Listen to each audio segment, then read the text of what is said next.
j'allais, rue Saint-Maur, était une école dans laquelle il y avait beaucoup d'enfants qui ne parlaient pas français. Voilà, j'étais de ceux qui sont rentrés à l'école, à l'époque, ne parlant pas français. Certains de mes amis disent que j'ai fait quelques progrès depuis, je le crois aussi, mais je ne parlais pas français. Donc on était de ces enfants où je sais qu'aujourd'hui c'est d'une très grande actualité. Il y a un misérabilisme absolument culpabilisant. Voilà, il y a des enfants qui rentrent à l'école et qui ne parlent pas français. J'étais de ceux-là. L'appartement était un petit appartement, comme tous les appartements des émigrés, comme vous l'imaginez, et nous vivions 4, mes parents, mon frère aîné et moi. Et le bébé, ensuite, quand il est né, en décembre 41, notez la date, parce que mon père a été arrêté en août 41, à la première rafle dans la rue, dans le 10e arrondissement, et que par conséquent mon père, Zichrono Livracha, n'a pas connu le bébé, donc le 3e enfant de la famille. On frappe à la porte, comme vous l'avez vu dans le film, c'est parfaitement bien reproduit. Mais dans la mémoire et dans le cœur, c'est insupportable, c'est intolérable. Quand vous viendrez chez moi, que ce soit à Paris ou à la campagne, venez quand vous voulez, je vous écouterai, je vous répondrai, je vous recevrai quand vous voulez, mais surtout, ne frappez pas trop fort à la porte, faites un doux murmure que je sache que vous êtes là, et je vous ouvrirai, j'irai même descendre jusqu'en bas de l'escalier pour vous accueillir, mais je vous en prie, ne frappez pas à la porte, c'est pour moi insupportable, entre autres choses, mais celle-là de façon très concrète. On frappe à la porte, les gendarmes, les bruits dans l'escalier, on entend les coups, on a compris que c'était les crosses des fusils qui tapaient, et on tape, ouvrez, police, ouvrez, police. Ma mère n'ouvre pas la porte. Nous sommes derrière la porte, elle est d'un côté, mon frère aîné est à sa droite, et moi je suis à sa gauche. Et derrière nous, à peine à quelques mètres dans un berceau, le bébé dont je vous parlais, ma petite sœur Rosette, dort. Et on frappe à la porte et on hurle dans l'escalier, dans l'immeuble, dans la rue, il y a, comme vous l'avez vu dans les films, dans les différentes reproductions dont vous avez eu connaissance, il y a des documents pour ça, et ce bruit insupportable continue et le bébé dort.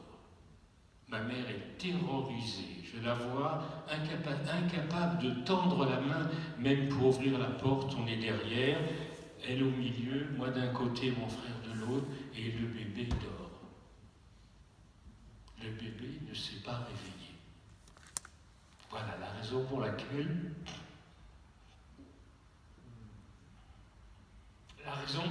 je n'étais pas dans le convoi 59, qui est parti le 2 septembre à Auschwitz, avec elle, ma mère, mes parents, sans retour. Il a suffi de ça.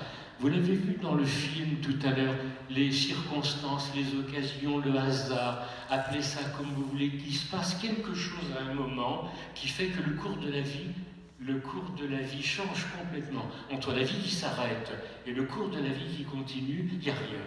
Il n'y a pas une feuille de papier de différence entre ces événements-là. C'est ça l'évolution. Les circonstances de l'époque, elles étaient bien entendu, il y a un maximum de tension et de violence le jour de la rafle du Veldiv, mais chaque jour, depuis l'armistice, donc en juin 40, le discours de Pétain appelant, je suis triste de vous dire, je me souviens des mots exacts de Pétain, le 17 juin et le 18 juin 40, le discours du général de Gaulle, qui n'a pas été transmis à la radio à l'époque pour des raisons que vous imaginez, mais voilà la chronologie des dates. À cette époque, mon frère et moi étions encore scolarisés. Tous les enfants juifs allaient encore à l'école. Ils allaient à l'école à partir de septembre 42 avec l'étoile jaune, mais auparavant, dans le statut des Juifs avait été proclamé en juin 40. C'est-à-dire qu'à peine les nazis rentrent à Paris, la première ordonnance, Il y a eu 18 ordonnances, celle-là est la 8e. Enfin, je fais un peu d'histoire parce que c'est important de situer le contexte. La 8e ordonnance interdit aux enfants d'aller à l'école, j'en étais. Donc le directeur de l'école réunit les enfants dans la cour, il a une liste dans la main, on ne savait pas trop pourquoi, ce jour-là, l'année scolaire n'était pas finie, pourquoi il nous réunit, et d'une façon un peu mal à l'aise, avec la blouse grise, à l'époque les professeurs, les directeurs des écoles avaient cet uniforme-là, comme d'ailleurs les élèves, et le directeur donne la lecture d'une liste de noms d'enfants qui le lendemain matin ne devaient pas venir à l'école. Et j'ai entendu le nom Kanevitch Bernard, et j'ai entendu le nom de mon frère Kanevitch Joseph. Et là, c'est un coup violent dans la tête, violent. Je m'en souviens encore comme si le nom était énoncé à ce moment-là. Pourquoi moi? Qu'est-ce que j'ai fait? Qu'est-ce qui se passe? Hier, j'étais à l'école, depuis avant, j'étais à l'école, demain, je croyais que j'allais encore à l'école, et voilà, les choses s'arrêtent. Donc, chaque événement, chaque chose est ressentie comme une violence, pas une violence physique, et l'insécurité croît. Chaque chose est interdite, les jardins publics, les cinémas, les stades, les piscines, la rue est dangereuse, vous savez, la rue, c'est un sentiment atavique, ça, de petits juifs lituaniens. La rue n'était pas un endroit favorable pour les juifs. Pas seulement il fallait descendre du trottoir quand passait un gendarme, quand passait simplement un employé du téléphone, des PTT ou du gaz. Pour peu qu'il ait un uniforme, le juif descendait du trottoir et laissait passer le préposé. Quelle que soit sa fonction, et l'autre il s'en foutait, il faisait son travail, le travail qu'il avait à faire, mais le juif descendait du trottoir, laissait la place à celui qui avait un uniforme et descendait dans la rue, et sur la rue. La rue n'a jamais été un endroit où les enfants jouaient par rapport à ce que je connais et que j'ai lu, que j'ai vu des communautés juives d'Afrique du Nord où les jeux, la vie, une partie de la vie se passait dans la rue. Et la rue était l'endroit le plus convivial qu'on imaginait.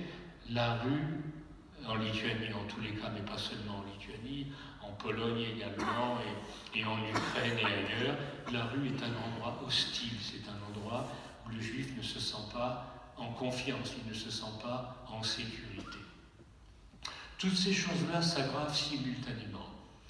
Le statut des Juifs qui devient infamant la rafle du Veldiv à laquelle nous survivons ma mère, mon frère, moi et ma petite sœur. Mon père, je vous l'avais dit, avait déjà été arrêté en août, dès la première rafle, en août 1941, parti à Auschwitz-Drancy et parti à Auschwitz dans le convoi numéro 2. Cette année, l'ordre de la lecture n'appelait pas les noms de ces convois-là, mais chaque année, bien entendu, au convoi numéro 2. Donc nous restons dans ce petit appartement rue Bichat, ma mère, mon frère et ma sœur, et l'atmosphère est insupportable. On ne pouvait rien faire, les enfants sortaient. Vous savez, il y a eu en même temps une sécurité, une assurance et un culot même des enfants, et la suite a montré que les deux enfants que nous étions, et je regarde le film avec beaucoup de sourire parce qu'il y a des situations qui se récapitulent, deux enfants sont amenés à faire des choses extraordinaires. On avait des cartes d'alimentation, mais on pouvait avec un peu de malignité utiliser un ticket là, puis un autre ticket là, pour avoir un petit carré de chocolat en plus. Donc les enfants savaient faire ça. Un adulte, un homme, une femme ne ferait pas ça. Les enfants le font. Mais pourtant, en sachant qu'il y a une violence implicite dans toute démarche potentielle qui est en soi un risque considérable. Il était temps de partir de Paris, il était temps. Et vous imaginez que dans le contexte dans lequel les choses se passaient, pour ma mère et ma sœur, j'y repense, pour ma mère, laisser partir ses 2 fils. J'ai 10 ans, mon frère en a 11. Les laisser partir de Paris pour aller dans la zone libre, traverser la ligne de démarcation, c'est une décision impossible. Comment une mère, imaginons, on est père, mère, grand-père, comment être dans cette situation-là même, aujourd'hui, de façon, confortable, amicale, comment l'imaginer de façon conceptuelle? Comment imaginer que c'est possible? Ma mère prépare ce voyage et notre destination, c'est Châteauroux. Pourquoi Châteauroux? Parce qu'un jeune frère de ma mère, soldat dans l'armée française, en déroute, a été démobilisé à Châteauroux. Et compte tenu de la situation qu'il y avait à Paris à ce moment-là, bien entendu, les jeunes juifs, dans ce cas-là, il y en avait plusieurs, ne revenaient pas à Paris et restaient en zone libre où ils étaient déjà. Donc on avait une destination possible, une destination souhaitable, un objectif, un but, c'était d'aller à Châteauroux. La gare d'Austerlitz, vous l'avez vu, mais il fallait des laissez-passer, il fallait des cartes d'identité, il fallait même un peu d'argent, je n'ai jamais su, je n'ai jamais compris pourquoi. Comment mon père, qui était un modeste cordonnier, comment ma mère a pu vivre simplement, payer le loyer, acheter le lait pour le bébé, comment les choses ont été possibles. Comment acheter le billet, je ne savais pas, je ne me souviens même plus si j'avais un billet. On est allé Austerlitz, et le voyage prévu était celui-là. De la gare d'Austerlitz, il partait jusqu'à Vierzon. Vierzon, la zone de démarcation commençait là. Après Vierzon, c'était la zone libre. Donc le trajet sans escale, sans station, de la gare d'Austerlitz jusqu'à Vierzon. À Vierzon, tout le monde descend. Il y a un autre train sur la voie, le train arrive sur une voie, un autre train sur la voie. Et au milieu, donc le trottoir, le contrôle se faisait sur ce trottoir. 2 SS étaient là, l'un assis avec ses crayons, l'autre avec un fusil. Vous savez, la fête gendarmerie, ils avaient des plaques métalliques, ça m'avait impressionné comme enfant, ça m'a toujours impressionné de porter une espèce de plaque géante comme ça sur la poitrine. Qui était cette police de sécurité intérieure. Un autre debout avec le fusil. On est descendu du train, mon frère et moi, traversé la station et passé devant la table et les 2 nazis et monté dans l'autre train, sans ralentir, sans arrêter la cadence, sans arrêter le pas. Aucun des 2 n'a réagi. On n'a pas été interpellé. On n'a pas été aidé une fois qu'on est arrivé ou qu'on est parti. On est passé devant, comme si personne n'était passé. Il ne s'est rien passé. Et on est monté dans l'autre train. Passant devant les 2 en uniforme, je n'ai pas eu peur à ce moment-là. On est passés tous les 2 se tenant la main, 2 petits garçons, en balade, en promenade, en visite. Je suis monté dans l'autre train, et là j'ai été pris d'un tremblement. Ma casquette tremblait, c'était pas... c'est comme les enfants, ma casquette tremblait. Elle cachait, puis alors j'étais content parce qu'elle me cachait les yeux comme ça, je voyais rien du tout. J'avais l'impression que j'étais ailleurs, voilà, j'étais en sécurité. Moi, je ne voyais pas les nazis, donc eux ne me voyaient pas. Et la casquette, elle remuait comme ça sur les yeux. Alors à chaque fois, je la remettais quelquefois. Et jusqu'au moment où enfin le train de Vierzon est parti vers Châteauroux, je ne sais pas combien de temps il s'est passé, je ne sais pas combien de temps. Mais c'était insupportable. Il y avait de quoi vraiment éclater la tête. Et ça m'a duré aussi longtemps que le temps pendant lequel j'étais derrière la porte et qu'on frappait à la porte, police, ouvrez.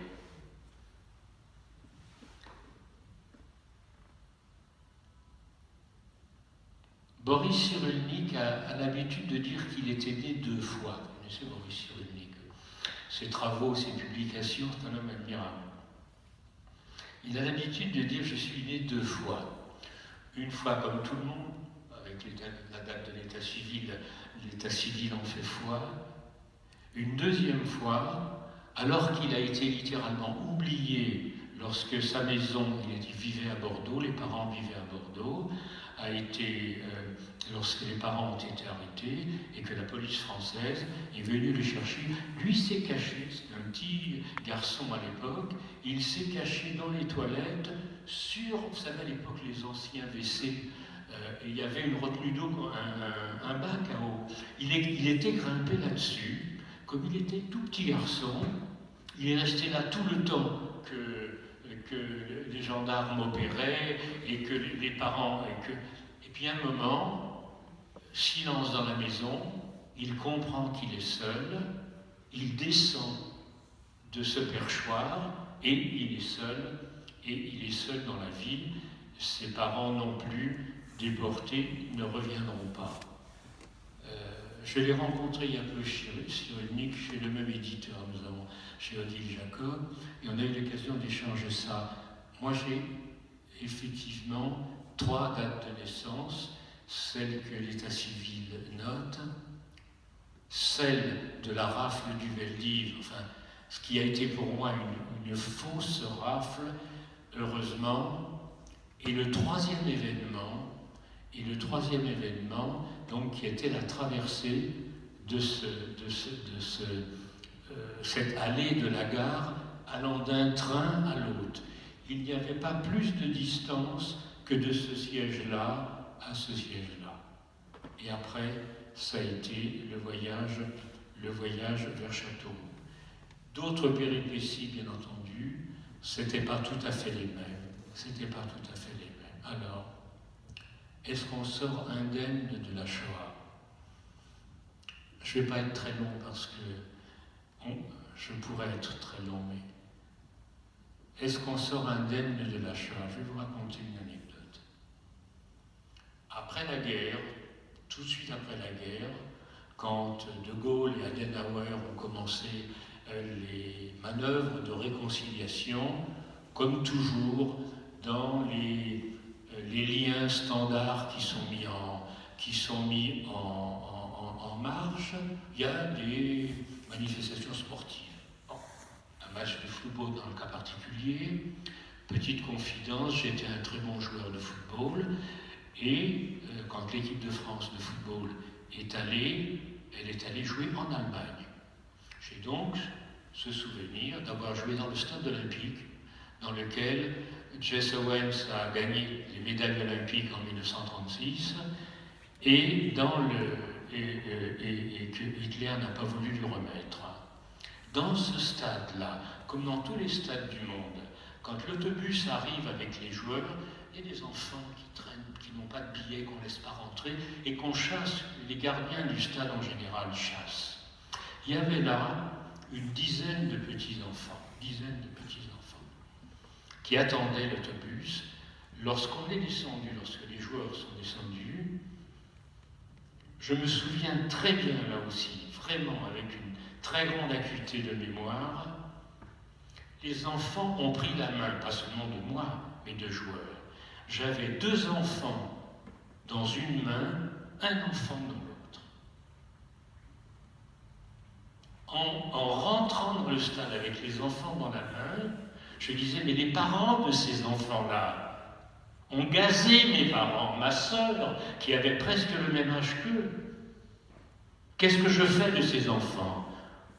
Je les jette dans le... Eh bien, comme souvent la vie là aussi, je suis rentré dans le stade avec les enfants dans la main. Après, comme toujours, il y a une bousculade, et puis les enfants se sont sauvés. Donc je n'ai pas eu à penser, à décider, qu'est-ce que je vais faire? Est-ce que je les bats? Est-ce que je les frappe? Est-ce que je les conduis, au contraire, à l'intérieur du stade?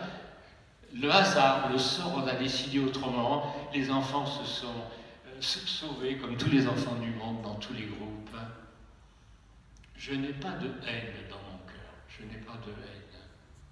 J'ai vécu une vie qui a été marquée matin, midi et soir par l'idée de la Shoah. Chaque fois un sentiment de manque, chaque chose est un rappel, chaque événement, chaque contact, chaque rencontre